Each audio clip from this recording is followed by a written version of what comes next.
Kingdom, tome 72 et 73. Bon, je me suis parlé un peu des deux tomes en même temps parce qu'ils sont assez complémentaires, je trouve.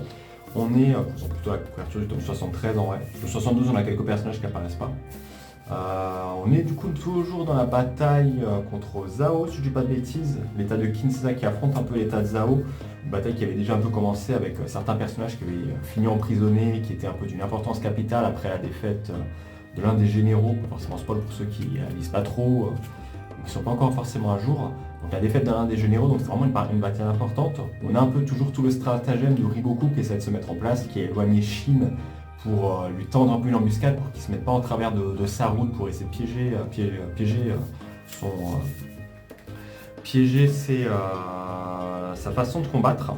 Je trouve que ça va sa façon de combattre, sa stratégie et tout ça. Je trouve ça assez intéressant. On a un peu le point de vue de Shin qui est un peu démuni durant cette bataille. Il essaie de faire un peu des trucs, mais on voit qu'il est un peu en train de retard par rapport à Riboku, qui lui, clairement, essaie de manipuler un peu tout le monde et arrive un peu à ses fins. Peut-être même un peu trop facilement, je trouve, même si on a des personnages qui essaient un peu de se briller.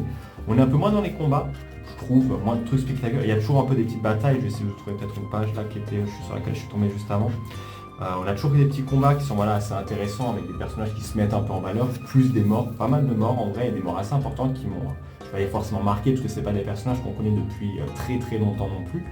Mais vraiment la façon dont c'est amené, dont c'est présenté certains personnages, j'avoue que je suis comme vraiment ils nous quittent à ce moment-là aussi vite, sachant qu'après il y a peut-être quelqu'un d'autre encore qui meurt par la suite, ça m'a assez surpris.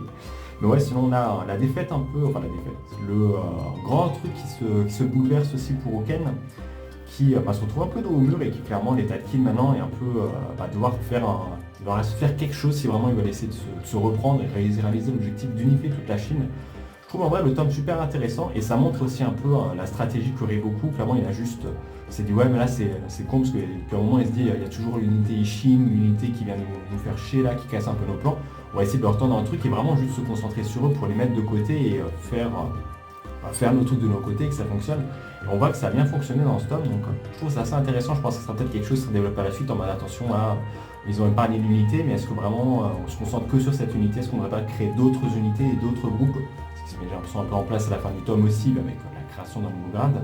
Alors vraiment de mettre de nouveaux groupes et pas forcément s'axer que sur une personne ou que sur un groupe de personnages, mais vraiment plusieurs pour essayer de diversifier un peu les batailles et qu'il y ait plusieurs acteurs qui puissent renverser les cours du bataille et pas forcément qu'un qui vient toujours à la rescousse et qui fait un peu le déclic ou fait l'élément déclencheur pour terminer la bataille et renverser la situation. Donc voilà, deux très bons tomes. Et toi, t'en penses quoi?